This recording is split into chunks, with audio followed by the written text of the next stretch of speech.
She is a person dash I know is here. This is really very very important and tricky question for you. Just try to answer. মানে সবাই সবাই একটু চেষ্টা করেন, তারপর ভাই ব্যাখ্যা সব বলে দেবেন ইনশাআল্লাহ। এটা দেখি কে পারে ইনশাআল্লাহ। ক্লাস কি বুঝতেছি প্রিয় মানিকেরা, পাগলারা, পাগলিরা, ও পাগলিরা, ক্লাস কি বুঝতেছি আল্লাহর রহমতে প্রিয় ভাই বোন আমার। এটা একটু প্লিজ ট্রাই করি সবাই। She is a person dash I know is sincere. এইটা দেখেন প্রিয় ভাই বোন আমার, এইখানটাতে অনেকেই কট খেয়ে যাবেন, আমাদের অনেক ভাই বোন কট খেয়ে যাবেন। অলরেডি কট খাচ্ছে, মানে সুপার ভাবে কট খাচ্ছে। দেখেন এই যে সুপার ভাবে কট খাচ্ছে আমাদের ভাই বোনরা। হোম হবে, ওকে ফাইন ভাইয়া, হোম হবে, ওকে ফাইন। কেন আমরা সবাই জানি হোম হবে, মানে আমি আমি আমি জানি, মানে আপনারা আচ্ছা হু হবে, হোম হবে, কেউ বলছেন হু হবে, কেউ হবে হোম হবে। আপনাদের পরিচিত কেউ বন্ধু বান্ধব থাকলে তাকে ক্লাসটা একটু মেনশন করে দেন, উপকৃত হবে, সারা জীবন আপনার জন্য দোয়া করবে ইনশাআল্লাহ। শোনেন না? আচ্ছা, আমরা জানি যে ভাইয়া হু এর একটা ব্যবহার আছে প্রিয় ভাই বোন আমার। হু এর পরে সরাসরি ভার্ব হয়, কেমন সরাসরি ভার্ব হয়। এন্ড দেন হুম এর একটা ব্যবহার আছে। হুমের ব্যবহারটা হচ্ছে ভাইয়া, বা স্ট্রাকচারটা হচ্ছে হুমের পরে সাবজেক্ট প্লাস ভার্ব হয়, সাবজেক্ট প্লাস ভার্ব হয়। এন্ড এই দুইটা সূত্র আমরা সবাই জানি, আলহামদুলিল্লাহ সবাই জানি। এন্ড দেন এটাই হচ্ছে আমাদের সমস্যা, এবং সমস্যার মূল কারণটাই হচ্ছে এটা, এবং এই প্রশ্নটা ভুল করার মূল কারণটাই হচ্ছে এটা যে আমরা এই দুইটা সূত্রের মধ্যেই সীমাবদ্ধ। আমরা এই দুইটা সূত্রের মধ্যেই সীমাবদ্ধ, আমরা এই দুইটা সূত্রের মধ্যেই সীমাবদ্ধ, এই জন্য সমস্যাটা হয়েছে। এটা ছাড়া আরেকটা সূত্র আছে যেটা আমাদের অনেকেরই অজানা, যেটা আজকের ক্লাসে জেনে ফেলবো। সেটা কি খেয়াল করে দেখেন, যদি প্রিয় ভাই বোন আমার খেয়াল করে দেখেন, ভার্ব প্লাস ভার্ব, ওই মনোযোগ। আচ্ছা আমি একটু উপরে লিখি তাহলে সুবিধা হবে।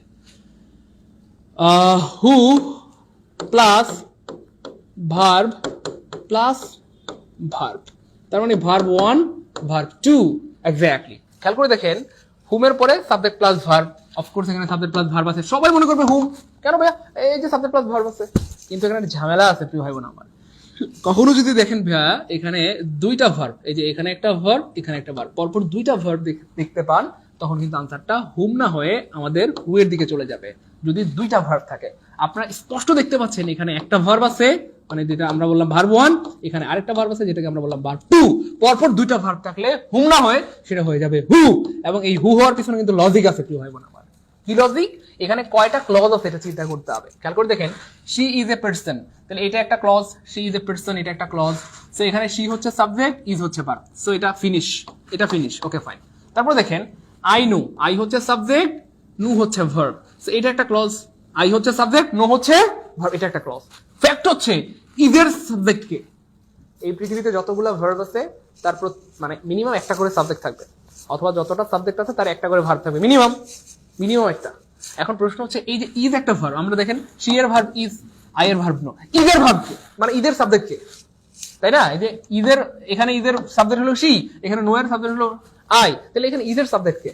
আপনারা যারা প্রশ্ন মানে আনসার করেছেন ভাইয়া হুম, আচ্ছা প্রিয় ভাই বোন আমার রাগ করবেন না, হুমটা কি যেন ভাইয়া অবজেক্টিভ ফ্রম। তো হুম যদি অবজেক্টিভ ফ্রম হয়, অবজেক্টিভ কি আর সাবজেক্ট হইতে পারে? মানে অবজেক্ট তো অবজেক্টিভ, অবজেক্ট কি আর সাবজেক্ট হইতে পারে? আপনি কিভাবে বলতে পারবেন me is a good boy? ওই সরি, মি ইজ না, মি এর সাথে am, me am a good boy, এমন বলা যাবে? Me am a good boy হয় না, কারণ এটা অবজেক্টিভ। তাহলে সাবজেক্টিভ ফর্ম দিতে হবে, তাহলে হুমটা হচ্ছে অবজেক্টিভ আর সাবজেক্ট হচ্ছে হু, হু হচ্ছে সাবজেক্টিভ। তাহলে আপনি চাইলে বলতে পারেন হু ইজ সিনসিয়ার, আপনি চাইলে বলতে পারেন হু ইজ সিনসিয়ার। তাহলে শি ইজ এটা একটা ক্লজ, আই নো এটা একটা ক্লজ, হু ইজ এটা একটা ক্লজ। বলেন ক্লিয়ার কিনা?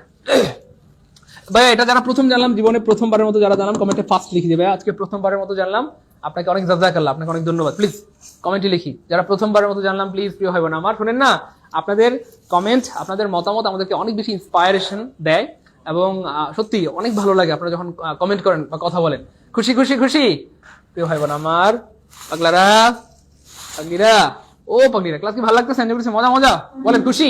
তাহলে আমি আবার বলছি প্রিয় ভাই বোন আমার, যখন শুধু ভার্ব থাকবে, হু এর পরে ভার্ব থাকবে, এটা হইতে পারে, সমস্যা নেই, কারণ হু হচ্ছে সাবজেক্ট, সাবজেক্টের পরে ভার্ব থাকবে, এটা স্বাভাবিক।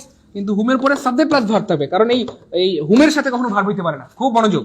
তাহলে এই জন্য হুমের পরে সাবজেক্ট প্লাস ভার্ব, কিন্তু ভাই যখন দুইটা ভার্ব দেখবেন, এই যে দুইটা ভার্ব থাকবে, তখন চেঞ্জ হয়ে হু হয়ে যাবে, ঠিক আছে ইনশাআল্লাহ। এবং কেন হবে সেটা কিন্তু ভাই ব্যাখ্যা সহ আজকে বলে দিয়েছি, ব্যাখ্যা সহ বলে দিয়েছি ইনশাআল্লাহ, ব্যাখ্যা সহ বলে দিয়েছি। আশা করি আর জীবনে কোনোদিন ভুল হবে না ইনশাআল্লাহ।